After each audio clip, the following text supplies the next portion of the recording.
New study out, published in Molecular Cancer Therapeutics, that shows marijuana, quote, could play a role in treating one of the most aggressive cancers in adults.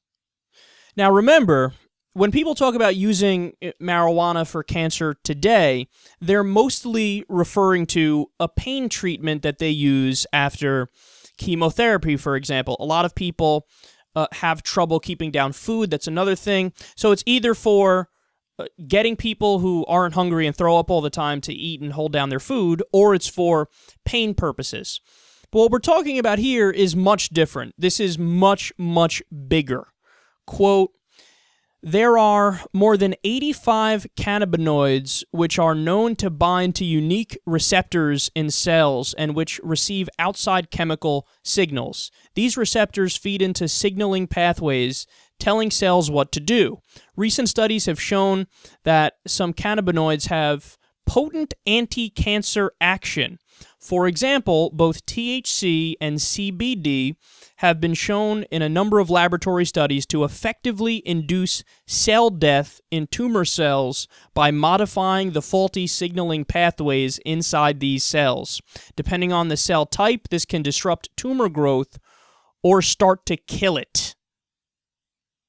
So they go on to explain that marijuana successfully killed off 50% of glioma cells, which is an aggressive form of cancer, which has only a 36% yearly survival rate and like a 10% 5-year survival rate. But according to this study, they were able to successfully kill off 50% of the glioma cells with marijuana, or an ingredient in marijuana. That's amazing. And again, as they're alluding to here, there was a previous study which found that more or less, and this is the layman's way of describing it, certain ingredients in marijuana lead cancer cells to commit suicide. We're basically talking about a wonder drug here. Now, it needs more study, and they would need to perfect different treatments in terms of isolating the proper ingredients in marijuana and whatnot in order to get this to the market and in order to have it as a commonplace treatment. But so far, this is very, very, very promising.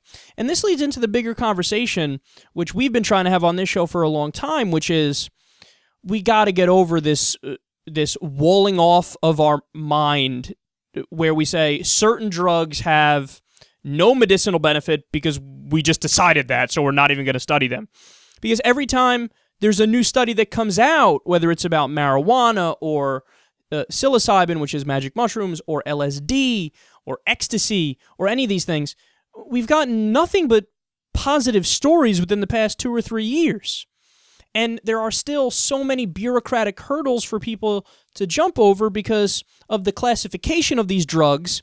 It makes it so that people say, well, there's really no medicinal use for this, so you can't study it to check if there's a medicinal use for this, which is this massive catch-22. So we're relying on, foreign studies and the few people who can somehow get through the system to get their hands on this. We need to allow all out, across the board studies on this. We need to allow scientists and doctors and researchers to do their thing, because there's promise not only for this, there's promise for PTSD, there's promise for depression, there's promise for palliative care, end-of-life care, where people feel super depressed and they feel like they don't want to go on. When you give those people strong psychedelics or hallucinogenics, all of a sudden, according to them, different pathways in their mind open up and they feel like there's some sort of hope, or there's something that brings a smile to their face. To not go down this road and look more into these things would be a crime.